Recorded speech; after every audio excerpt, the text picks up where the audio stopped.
Shalom Elohim, Bapak Ibu, Saudara-saudari yang ada di dalam nama Tuhan kita Yesus Kristus. Shalom Elohim, saksi-saksi Tuhan, anak-anak Tuhan dimanapun berada. Shalom Elohim juga buat mempelai Bapak Yahweh, Ibu Faye Hamdani yang tercantik terelok di mata Bapak Yahweh. Shalom Elohim, salam hormat buat Pangeran Ilahi, Roh Tuhan Yesus Kristus yang berdiam dalam tubuh Kesing Pak Aditya Nugrahanto. Salam kasih, salam damai buat kita semuanya.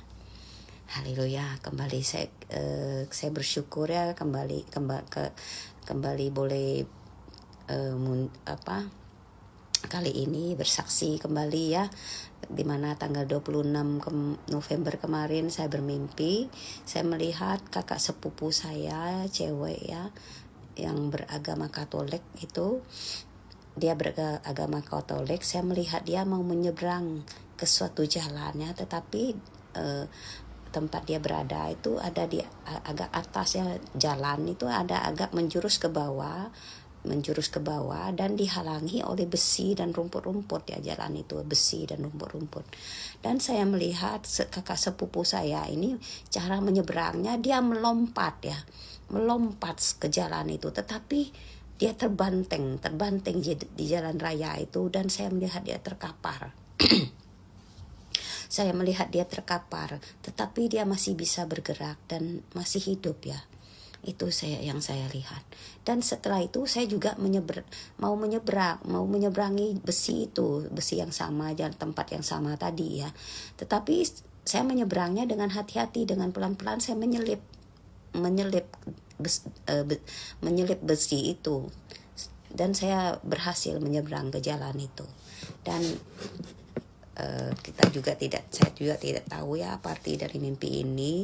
Untuk pesan yang jelasnya kita biasanya harus bertanya dulu kepada Tuhan apa maksud dari mimpi ini, dan bersyukur Tuhan setiap kali kita bertanya dia juga memberitahukan kita, menjelaskan kepada kita apa arti mimpi ini.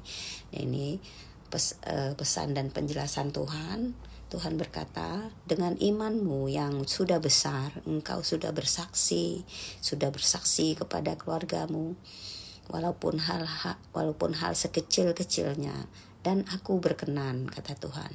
Bersiaplah menerima tubuh supranatural supaya bisa berjalan melewati segala tembok dan segala papan yang merapat sekalipun. Ia bisa melewatinya, kata Tuhan. Tetapi orang-orang yang tidak siap pengangkatan tentang zaman ini tidak bisa diubahkan menjadi tubuh supranatural. Kalaupun mereka masih hidup saat ini, tetapi ketika tubuh supranatural sudah diubahkan, maka mereka yang tertinggal akan mengalami aniaya yang berat.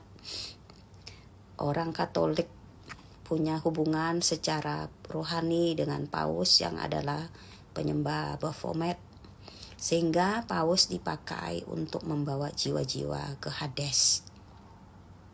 Dalam penglihatan saya itu saya melihat sepupu saya terkapar, terbanteng itu ya, tetapi masih hidup. Itu artinya, kata Tuhan, memang roh itu hidup dan kekal. Apakah dia berada di Hades atau di Firdaus, roh itu tetap hidup. Bedanya ketika di Hades, tempat yang gelap, sangat gelap itu, tubuh-tubuh itu akan merasakan sakit dan penderitaan di sana. Itu kata Tuhan.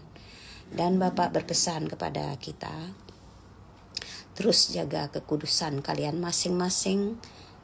Dan Bapak berkata dia juga menghargai anak-anaknya yang mau bertanya kepadanya, meminta penjelasan darinya. Dan Bapak berkata ia akan selalu menjawab pertanyaan kita.